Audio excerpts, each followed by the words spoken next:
Think we're good. Good morning, families. Thank you for coming to the third grade performance today. We have two plays for you today. Mrs. Bernissi's class will be performing Road Runners Dance, and Mr. Bernissi's class will be performing The God and Goddess Bake Off. These kids have worked endless hours practicing lines over and over again in the classroom in small places, rearranging our rooms, coming up here and working hard to make this actually look like a stage while our auditorium was getting re-renovated. And their costumes, parents took hours creating costumes, buying them, so we appreciate all of you for all the time and effort you also spent with the kids and within the classroom. So thank you, families, for doing that with us and working with us as a team. I'm going to pass the mic off to Lily, and we are going to get started. Road Runners Dance is a folktale that introduces young readers to the cooperation and standing up to bullies. The story begins with desert animals being scared by a rattlesnake, who claims to be king of the road. To solve this problem, Desert Woman creates a new animal, the Road Runner, when guests from various desert creatures like deer, eagle, heron, and coyote. The Road Runners Dance, a gift from Desert Woman, becomes his main tool for outsmarting and defeating the rattlesnake. Enjoy the show.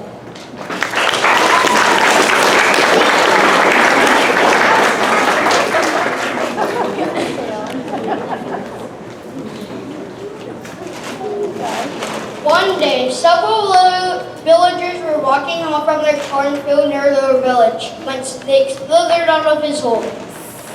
What do you think you're doing? One of the villagers threw her basket full of corn into the air. Ah, it's snake! Help! The villagers called and the eldest came running. Tell away to take another path home.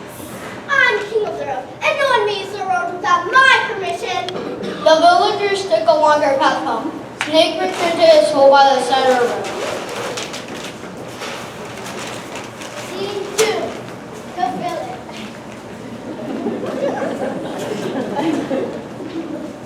Later that day, the people of the village gathered together and spoke about Snake.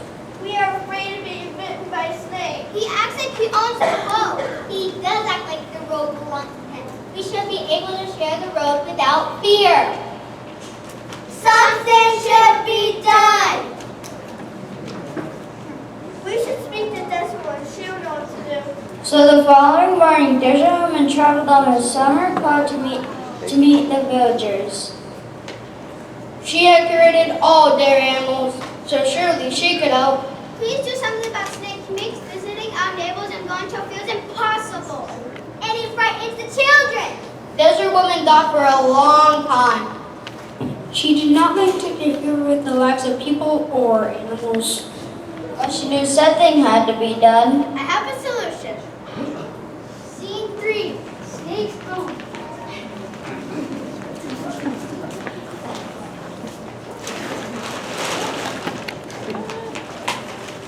Desert Woman traveled on under a summer cloud to where snakes slept under a shade of a rocky ledge. Snake, you must let people know when you're about to strike. After sternly speaking to Snake, Desert Woman placed a rattle on the tip of his tail. Now you're about sick. When anyone approaches, you'll rattle a warning. This way they'll know when you're nearby. Convinced that she had done the right thing, Desert Woman returned to her home on Sacred Mountain. Instead of stopping Rattlesnake, the rattling made him more threatening. What I mean now? Rattlesnake went to see the other animals. He coiled around, shaking his tail and showing his fangs. I vow and kiss my bite as definitely no one leaves the road without my permission. Scene 4, Sacred Mountain.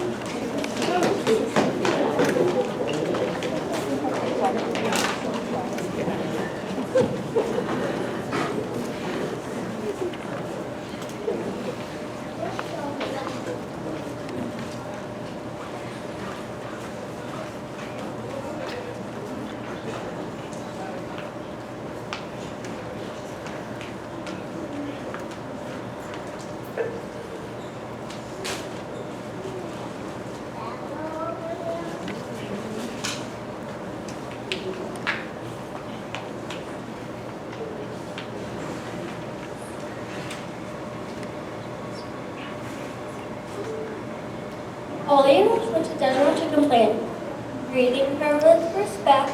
Owl, lizard, coyote, deer, raven, eagle, and heron assembled in front of Desert Woman. Since you get grouse make ground, he is even more of a wolf. He will not let anyone use their own. Please take away his fangs and rattle. What I give, I cannot take away. Mousy comes to sing Betty. What if you must make him behave? Desert Woman looked at the animals assembled. They looked at each other. They looked up, they looked down, but not one looked at Desert Woman.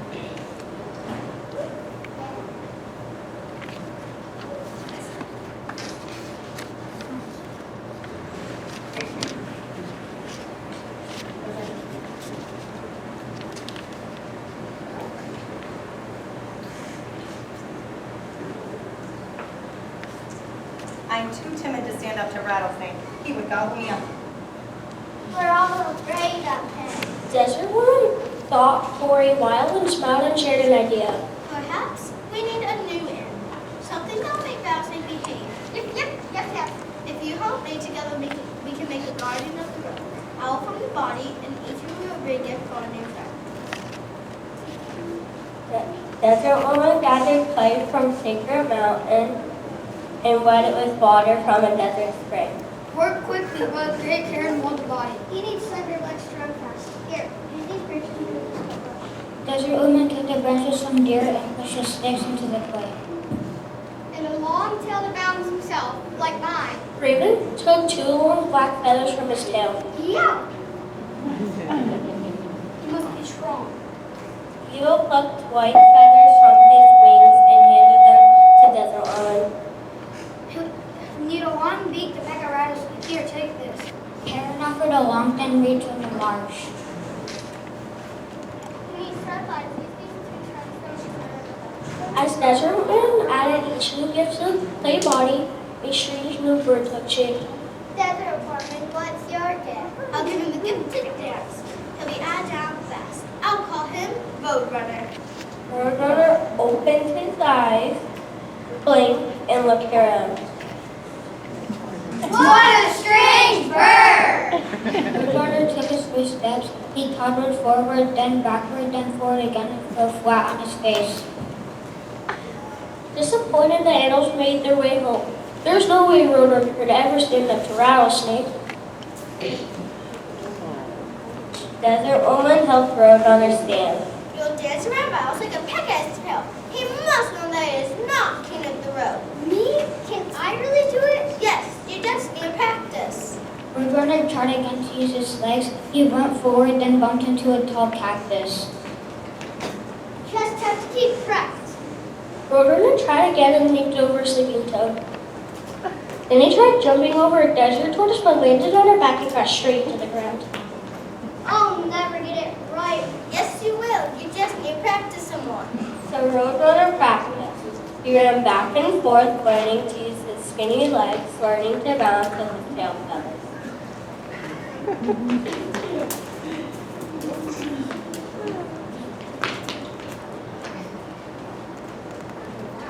With Tanya swirling and twirling like a twister, the one-stopper bird is now a graceful dancer. I've got it. Thank you, Desert Woman. You should get to help others. I will. With his legs ran swiftly across the sand and zipping down the road, Rattlesnake's road. Scene 5, the desert. Roadrunner went racing down the road until a sharp eye spotted Rattlesnake hiding under a tall cactus. I'm king of the road. And no one meets the road without my permission. Road is for everyone. Who are you? I am Roadman. Well, get off my road before I bite you. I'm not afraid of you. The people and animals through the ruckus and came close to watch. Had they heard correctly, Roadrunner challenged Rattlesnake. I'll show you that I'm king of the road. Rattlesnake shouted and hissed so loudly that it made the desert shake dizzy. He shook his rattle and tattle and sounded like a thunderstorm.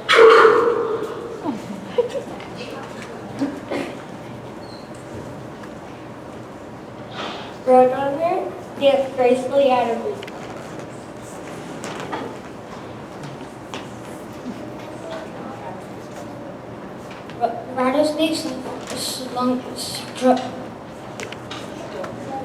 Rattlesnake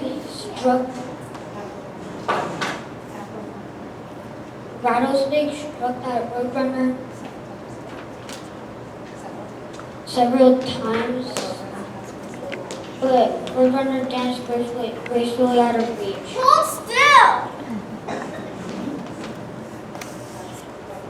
Rattlesnake hovered for one more attempt. He struck like lightning but fell on his face as Roadrunner jumped to safety. Now it's my turn. Roadrunner ruffled his feathers and danced around Rattlesnake. Again and again he pecked at the bully's tail. Like a whirlwind, he spun around Rattlesnake until the respect grew dizzy. His eyes crossed and his tongue hung limply from his mouth. You win, you win! You are not king of the road, and you must not threaten those who use it. Fine, I promise. Rattlesnake went into his hole while people cheered and praised Roadrunner.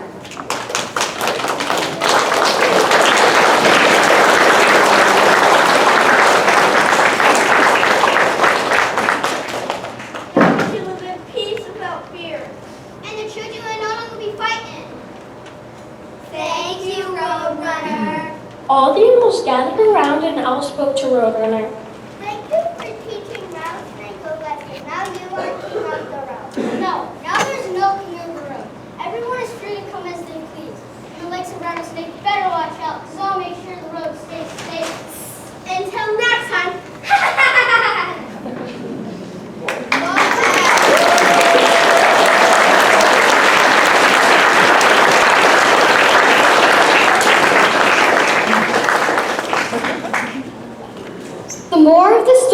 The moral of the story is that with practice and persistence, even the most difficult task can be accomplished. The Roadrunner, intentionally clumsy, learns to use his talents to defeat the rattlesnake.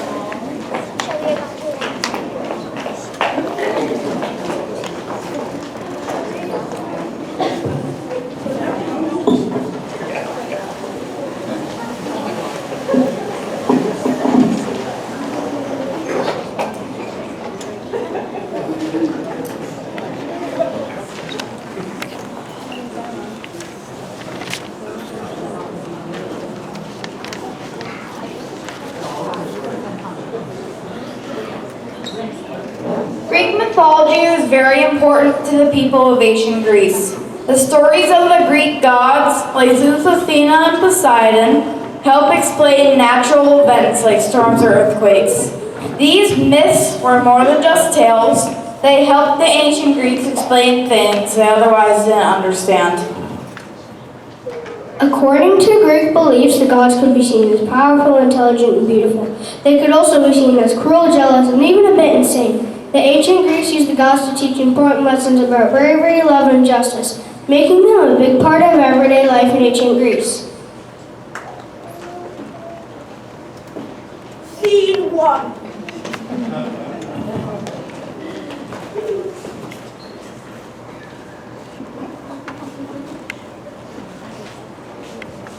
High above the clouds on Mount Olympus, the highest mountain in Greece, lived the gods and goddesses who controlled all that happened on earth. Leader of them all, Zeus was the king of the gods and goddesses. He sat upon his throne with Hera at his side. They were dining on a bunch of the food of the gods and washing down the nectar, the drink of the gods. Father, Mother, would you care for more ambrosia and nectar? No, thank you. You are the most good cupbearer. Thank you, Father. You know, Hera, I've been thinking. What is it, dear? I'm tired of eating ambrosia and drinking nectar. But ambrosia is important. So don't you, Father?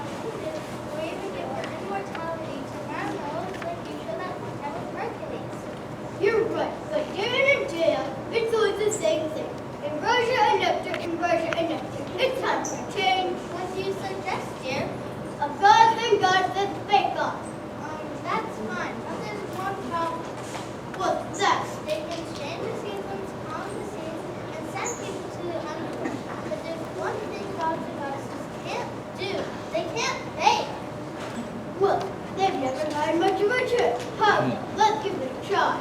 So Zeus would summon all the gods and goddesses to his palace. He would instruct them all to bring a cake they baked themselves. Hermes, my son, What is it, Father? as the official messenger god, and with the ability to move so quickly, please give this information to all gods. I'll get started right away.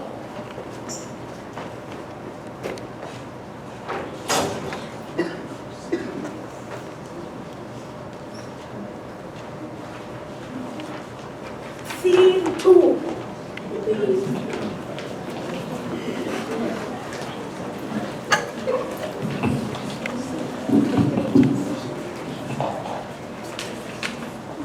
Welcome all. I hope you all had fun making, and I'm looking forward to sampling your creations. I too have baked them. Now you'll enjoy my contribution.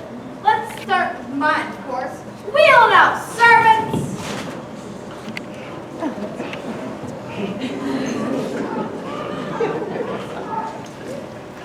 Honey, it's gigantic.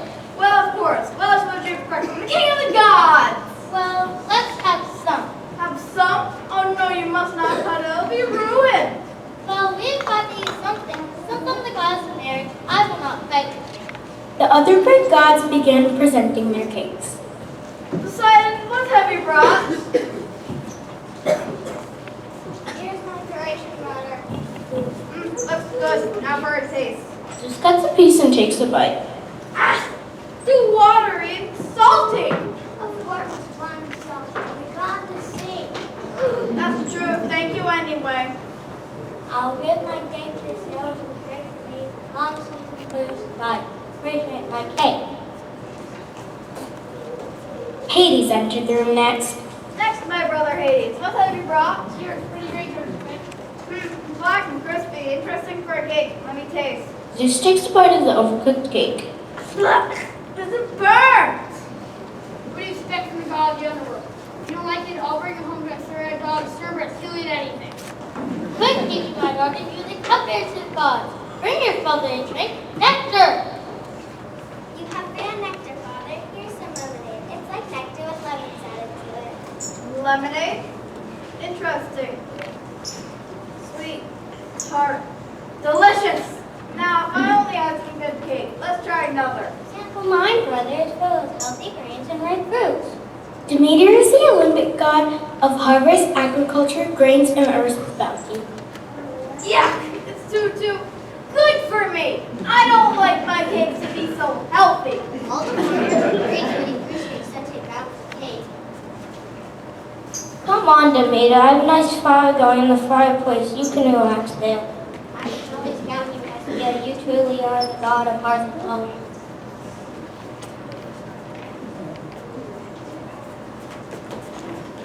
Scene 3.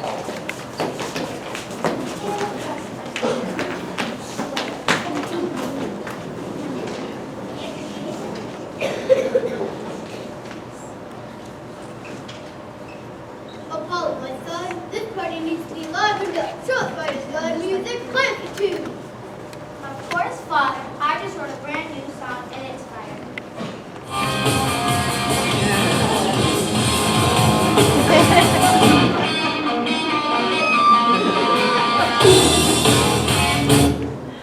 Lovely song, Apollo. Did you bring a cake for me as well? Well, Father, you see, I'm the god of all light in this world, as well as music, archery, poetry, and fortune telling and medicine. I use those ingredients to make the cake. Zeus is now realizing that Apollo used archery and medicine to ingredients to his cake. Apollo, my son, you're also the god of all persons. Why don't you go feed your cake to her goats somewhere? Zeus was very pleased by Apollo's new song, but not pleased with the cakes he has tried so far. Artemis, what have you brought? Come on, Dad. Me, bake. I'm the god of hunting, remember? Yes. I don't know when before, but a nice young god has settled down. That wouldn't seem right, since I'm the god of unmarried. Never mind. Where's my favorite child? Where's Athena? Here it is, Father. And what have you baked for me? Well, I didn't bake. I figured it would be nice to do it for the occasion. My dear, no wonder why you're the god of wisdom and arts and crafts. You're a smart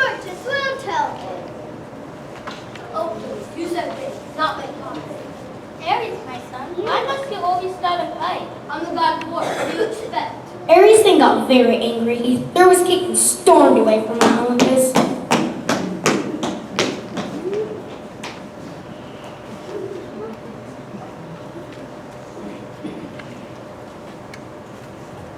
After dating the goddess of love and beauty, Ben decided to speak up.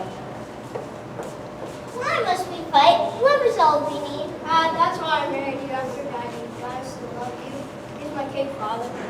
Oh, son, the faith it's on fire! Of course, I'm on fire. I must express myself more than I know how. Well, I think it's beautiful. Thanks, John.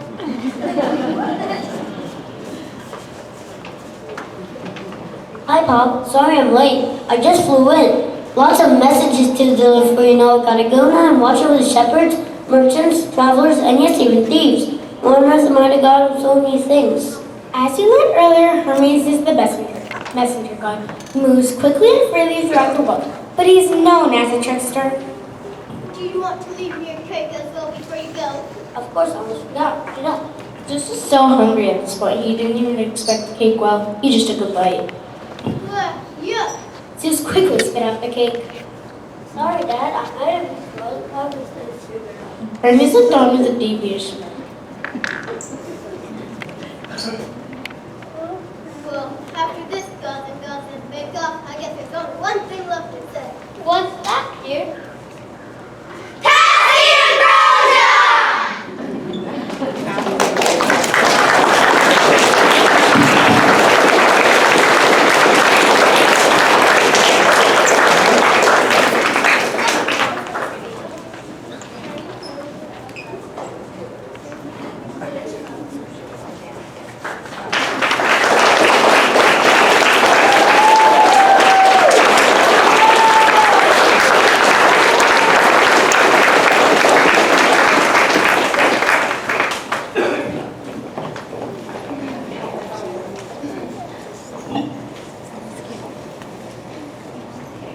Stories are good at teaching lessons. Lessons learned from our performance is the value of appreciating the things you have. The grass is not always greener or on the other side, or should I say the cakes are not always sweeter.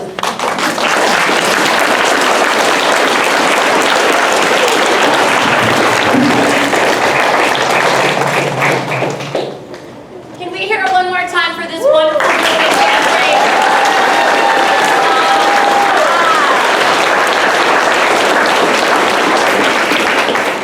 Thank you all for taking time to be here. Again, this is a very, very busy time of year, so looking out and seeing all of your faces is wonderful, and it means the world to all of them as well. Thank you, as Mrs. Brindisi said, for all of your support with the costumes. I would dare say there were some lines that were practiced at home from time to time, so thank you for that. Mr. and Mrs. Brindisi, thank you for making this possible. This group of third graders watched the current fourth graders last year do a performance, and they kind of weren't going to take no for an answer on making it happen this year. You both allowed that to happen in this cafeteria, so they transformed this into a beautiful stage, so thank you both for making that possible for them.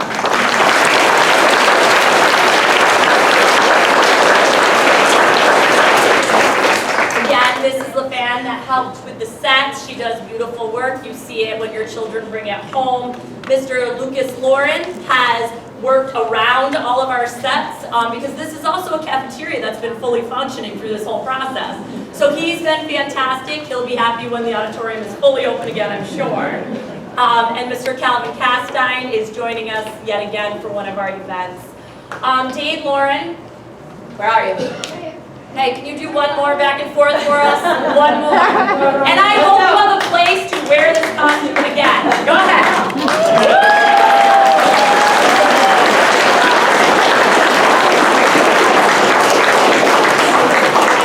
Thank you all for sharing your wonderful children with us. We're coming to a close for this school year, but while we will miss you all, we look forward to September. Okay? Have fun. Enjoy the rest of your day.